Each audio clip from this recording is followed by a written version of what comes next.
நான் யாழ் அப்படியே செப்பா முண்டையா கூத்து போவதா முண்டையா பாப்பா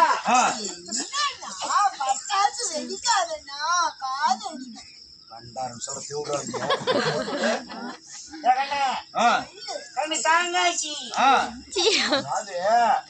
நம்ம குடிச்சிடாமல யாரும் வந்திருந்தாங்க மாதிரி சின்ன அந்த சக்கிலி பையன் சரி சொல்லாத வாய் வந்து போயிருமாயா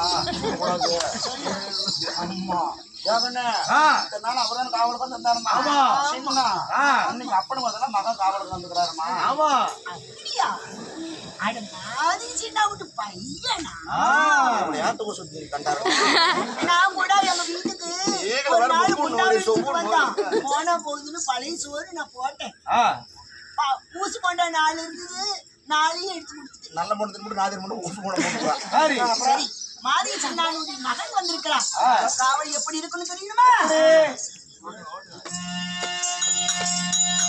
காருள்ள வனத்தான் ஒன்றி காவலு பதினெட்டு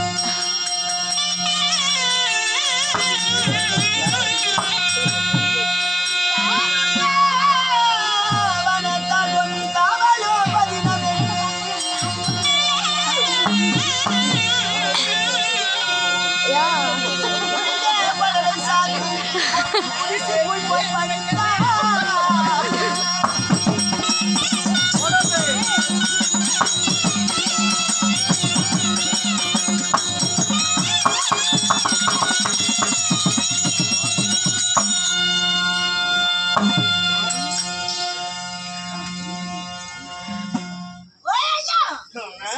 நீனடியா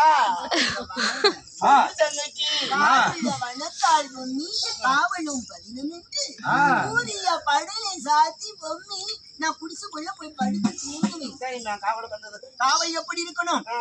உரிமையை கத்தி உரையில் போடாமல் இழித்த கண்கள் மூடாமல் படிக்கி நின்ற கால்கள் சோறாமல் படிக்கி காவல பல பத்திரமா இருக்கணும். எங்கம்மா இருக்க முடியும்? ஈழ வாக்கள் வாயில போகுது மூக்கு நானு தூக்கம் தூக்கமா வருது.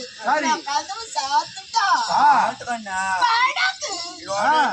சாத்துக்கிட்டாலே படலாம் சாத்துக்கிட்டாலே மூடிக்கிட்டாலே அம்மா மூடிக்கிட்டாலே சாத்துக்கிட்டாலே படலாம் சாத்துக்கிட்டாலே மூடிக்கிட்டாலே அம்மா மூடிக்கிட்டாலே சாத்துக்கிட்டாலே படலாம் சாத்துக்கிட்டாலே அம்மா மூடி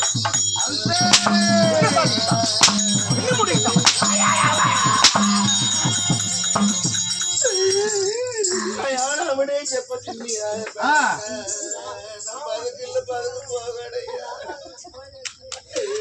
నేను ఉదాహరణ 3 లోడ్ కట్టవాళ్ళకి ఏం తెలుసు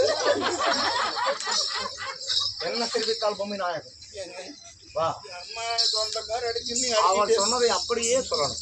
ஏங்க காவலுக்கு வந்து உண்மை என்றால் ஆவலுக்கு வந்தது உண்மை என்றால் ஒருவனை கட்டு உயிர் வைக்காவடைக்கு நின்று கால்கள் சோறாம்படைக்கு விழித்து கண்கள் மூடாவடைக்கு காவலாக மனத்தால் பொம்மி காவல பதனமின்றி கூறிய படலை சாத்தி அம்மா என்னடா என்ன குடிச்சுக்கிட்டு படுத்துக்கிட்டா குடிச்சுக்கிட்டியா குடிச்சுக்கிட்டியா என்ன ஒரு ஆமா ஏண்டா மழையோ பெய்யுது செடியோ விழுந்தது ஊத காத்து சீதமலை யாக சக்கரமாக அடிக்க நான் மட்டும்